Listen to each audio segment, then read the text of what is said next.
as I live and breathe. Marianne Brandon. Why don't we do a little podcast together? Love that idea. Love it. Here we are. Any good questions from We do. our followers? We do. Before we start, a small disclaimer. The Sex Doctors podcast is not a substitute for medical or psychological advice. A woman writes, I've been telling my partner what I want sexually, but he ignores what I say. I'm going to take this from R-rated to G-rated. Yeah, I'm good. so frustrated. Please help. So she's telling her partner, presumably he? Is Yeah, that the that's idea? what she says. Yeah, she's telling him, Mm-hmm. that she wants certain things and he just won't pay attention to her. Or he won't. No, that's not he what won't do it. Yeah, apparently. I mean, we can't ask her for specifics. This is really don't all have we any- know. Yeah. But you know what? I hear this a lot. Yeah. People will say, I've said this, twice already. He's not responding or whatever else. Yeah. So usually I say, well, you got to say it many more times. More than twice. Yeah. Because you know what? We all hear things differently and we think we're saying things that we're not necessarily saying. So that's what I explain to folks, that even though you believe you've said it in a way that makes sense to you, doesn't mean you've said it in a way that makes sense to your partner. And oftentimes these kinds of conversations, what people want sexually, can have a lot of emotion attached to that. Yeah. And so whenever we have a conversation with a lot of emotion, people, that introduces a whole level of misunderstanding generally. Right. So because of that, I encourage people to not give up and to, if they can, manage their frustration, because this is a common problem. This is just sort of, communicating about sex is difficult for a whole lot of people. So I would encourage them not to make a big deal about it, but to go back to their partner if they can at a time when they're not feeling frustrated and say, I mentioned this a couple times. I'd love to talk about what you heard. Maybe I didn't say it in a way that made sense to you, or what was it that you thought I said, and let's discuss it. They're going to get a lot more ground that way than holding it in, getting more irritated, and then in the moment, kind of like yelling, I've said this to you before, whatever else. And I've told you over and over again. Right. So, what's funny? So my reaction to it is, and probably we all have this feeling to some extent. I've said something. How come somebody didn't hear me or listen to me or do what I wanted them to do? That some of the studies have shown that people have to hear something. And this is true certainly in medical education. You have to hear something between 3 and 7 times before it sticks. Isn't that interesting? I love that, because that is so apropos to what we're talking about. And it doesn't mean, so if you say something to somebody, it doesn't mean that they don't want to do it. Uh-huh. It may just not have stuck in some ways. Maybe they made a mental note. They said, oh, okay, that's interesting. But, then the next thought or the next emergency or whatever it is that has to happen, it's almost like it displaces that thought in your mind. Yeah. Right? And then you can remind them. And how often have, we won't include us in this conversation, of course, but how often do people have the experience where somebody says something to them and they say, oh, yeah, right, you did tell me that. Mm-hmm. But, you kind of forgot it. It was out of your mind. So I think that what you said is very wise. Like, just because you've said something once or twice, and maybe even 3 times, the fact that somebody isn't acting on it doesn't mean that they don't care, they haven't paid attention. Right. Or maybe they're scared. Maybe what you're asking for is a bit out of their wheelhouse, and they don't want to say, I don't know if I can do that. So they're just like hoping you'll forget or something like that. Yeah. Now, obviously, there's a better way to handle it than ignore it. Yeah. But still, it's an emotionally laden kind of thing. And if people can approach this with kindness, it's going to go a lot farther. Yeah. So it's a typical problem. Yeah. And I would add on to that, it's not only that it may be out of their wheelhouse, it's that, I say this a lot, sex is complicated. Yeah.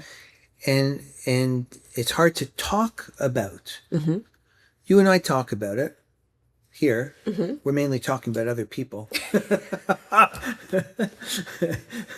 at least you and I have a we're used to talking about these things. We have words. Right. I don't always use the right ones, apparently. No, but you do yeah, pretty good. I sometimes say men's privates instead of Yeah, whatever that, the yeah. actual terms are. Right. But the point is that we're used to talking about it, and we're used to talking, and a lot of people are not, and it's uncomfortable. And the reason I say all that is that one partner may say to the other partner something that actually would excite the other partner. Uh-huh. They may think this, are you kidding me? Like, I'm for sure I'm down with this. But when they hear it, they say, is she being serious? I'm not sure I'm going to like this, but I don't know that she's going to like it. Maybe she's trying to please me, right? Like people don't necessarily want to impose their sexual interests and desires on the other person. And the bottom line is, it can be complicated. Yeah, I think that's And right. so the usual answer is, well, talk it out. But I like what you just said. I think it's so important is to talk it out with kindness. Yes. And even though one may have the feeling that my partner hasn't listened to me and therefore I'm annoyed, but try and put that aside. Yeah, it's not, your annoyance won't help anything in that conversation. No. And you can acknowledge it's a difficult conversation. You could say, you know what, I've been thinking about this. It's not easy to talk about, but I would love for us to have this conversation. You don't have to pretend it's easy.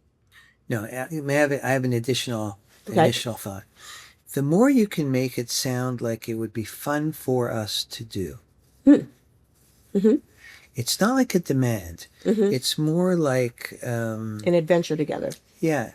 Hey, we may not have talked about this very much, but you know what I would really, really like? And the other person, generally partners want to be good to each other. Yeah. Right? If there's something you can do for me and you're clear about it, I want to do it for you. I'd like to be able to give you pleasure, and I'd like you to do things for me too, right? Like that's part of what being in a relationship is. And the special thing that we share in intimate relationships is intimacy, is sexual stuff. So nobody else is going to do it for you if you're in a monogamous relationship. So, do it with kindness, but see if you can't word it in a way or present it in a way that even if only one of you is really going to get the pleasure out of it, that it'd be fun for the two of you to do. Good. What do you think of that? I love it. So moving on. Moving on. So the topic today Yes. is should people be able to just be their real, authentic self in their relationship and expect their partner to accept it? Yeah. Yeah. A little wish fulfillment there. Yeah. Wishful thinking. Well, a lot of people, I think, especially the younger crowd, believes that's exactly how life should go. They do. Yeah. We've had hovering parents, right? The helicopter parents, and their time, the parents have been there, their life is scheduled, their feelings are so important. They should be exactly who they are. And if the world or a person doesn't care for them, the problem is with the world or that other person. Yeah. Well, anyway, so what do you think, Dr. Brandon? So I think this is an ideal, concept that we should be able to be exactly who we are in our relationship and be accepted for it. Yeah. In a perfect world, I would endorse that 100%. Right. But the thing is, it's not a perfect world. And more importantly, we're not perfect people. Right. And so that's the bottom line, is that we're not always nice. We're not always generous. We're not always, sometimes we're defensive, or we're always seeing just part of the picture, always. So I guess I would say that, and we're difficult to live with, all of us. Really, all of us? Wait, are you including me in that? I'm including both of us. Although, you know what, you're actually not, you're really not difficult. I can be difficult to live with, but you're not. But anyway, we're not here to discuss you and I. We're here to discuss the fact. Correct. That, we are here as professionals. right. That I think this concept that we should just be able to let it all hang out, I don't think it's realistic, and I don't think it's going to be helpful for people in their relationships if that's where they're coming from. Yeah. I think it's a bad idea. Yeah. Tell me. Well, it's a romanticized idea. Yeah.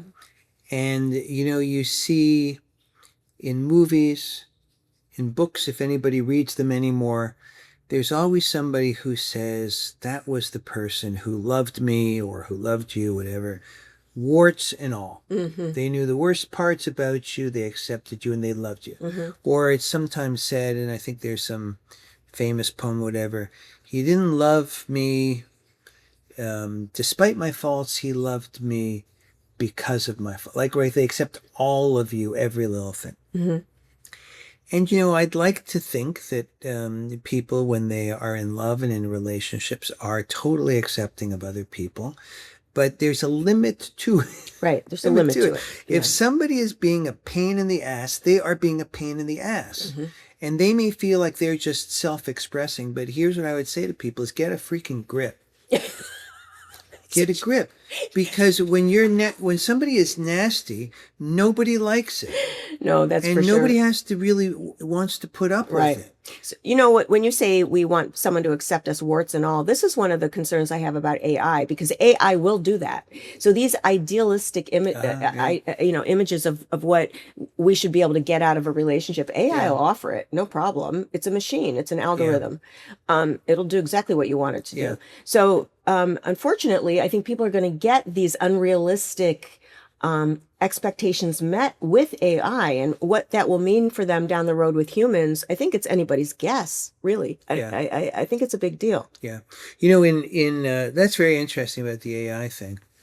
You know, when going back to people, we know people, everybody knows people where, let's say just for sake of argument, in this case, the woman's upset. The guy is kind of crude. He doesn't talk much. What he says, he kind of says in a demeaning way. And then you ask the guy, like, what do you have to say for yourself? And he says, she knew what she was getting, what she was marrying. Oh, yeah. Right? Mm-hmm. This is just me. I'm just me being me. Mm-hmm. Mm-hmm. Now, it's a little bit different than the situation you're talking about, where somebody is hoping to be accepted, warts and all. This is a case where somebody is almost insisting that he, in this case, but it could just as easily be a woman, that this is who I am. Why should I have to change what I'm doing? Mm-hmm. And the answer is that relationships require a little bit of lubrication. Mm-hmm. Yeah. So there's always tough moments. We interact with each other so much in a million different ways, spoken, unspoken, visually, like looks that we give each other. And there has to be something that gives it fluidity, which is what I mean with I'm keeping up with the lubrication I like it. analogy. I like it. Yeah. And so the more we reduce that friction, things that are annoying or irritating, we can't do it all the way, but the more we can do it, the better the relationship's going to be. Mm-hmm. If somebody is always, like, I don't know, snapping gum or something like that, I say, oh my God, will you stop with that? So it's who I am. I like to chew gum. I like to snap my gum. Well, you know what? Your life is going to be better. Your relationship's going to be better if you stop snapping the gun. Well, it's sort of like, it's who you are, but there are also other parts of you. And the more of you, there's authentic you that doesn't snap gum or whatever, to use that. Like, I think that we have to recognize that our relationships will go smoother if we capitalize on the parts of us that we're more proud of, perhaps. So, and like I said, AI is right there ready to move in for the kill here. So I think that people would, unless they really feel like they don't need a human partner, I think that it would be helpful to recognize that we're all like a learning. We're all like works in progress. We've never achieved all that we can in terms of a mature personality, whatever that means, right? So just we can't all be Zen masters. Right. And by the way, if you were married to a Zen master, you might not even like it. That's for sure. It's like, why doesn't he talk anymore? Why do I have to carry all the emotion around here? That's true. Well, you know what I said to someone recently that I do crack myself up. Yeah, that's I do. The thing, if your partner makes a mistake and does something, whatever, unhelpful. Yeah. The good thing about that is then that gives you like more space to also do something unhelpful now and again. So it allows for the human aspect of Right. life to be in the relationship. And I Yeah. think that's important too. So it's not like perfect all the time or anything like that. That's, I don't think Yeah. at all what we're saying here. Yeah, but you know, there's another side. There's another sort of little angle on this thing. And again, I worry about sort of the younger generation that's been. I hate to sound like an old fogey, but like coddled in some way, and encouraged to feel like their every feeling is valuable and whatever, which is that they feel there's a risk of feeling like they've compromised themselves if if they keep down their worst urges, right? Their worst behaviors, right? I'm not being my authentic self. I have something to say. I'm going to say it in a really unpleasant way to you. And that's my right because that's my truth, right? I see. Yes. Even though if it's very painful for the other person, sorry, it's going to be much better if you say it in a way that doesn't have an edge, that maybe the other person can hear it and accept it. And you know what? Maybe the other person doesn't even need to hear it. Right. Right? You haven't compromised anything that is true and important about yourself. All you've done is you've just modified a little bit of your behavior to make yourself more socially acceptable. Yeah. You know, a colleague once said to me, feelings are just fluctuations of the mind, like just like thoughts. They're largely bullshit, and like you really shouldn't base too much important. I think bottom line, you can be whoever you want in the relationship, but if you want a well-functioning relationship, then recognize that we're all works in progress and do your best to sort of own your part in where you need to grow. I mean, I think that we bring that to, that's a gift to take to your partner. Yeah. Well, thus ends another episode of the Sex Doctors. That's right. And Dr. Brandon, if our devoted listeners and viewers want to make sure they don't miss one more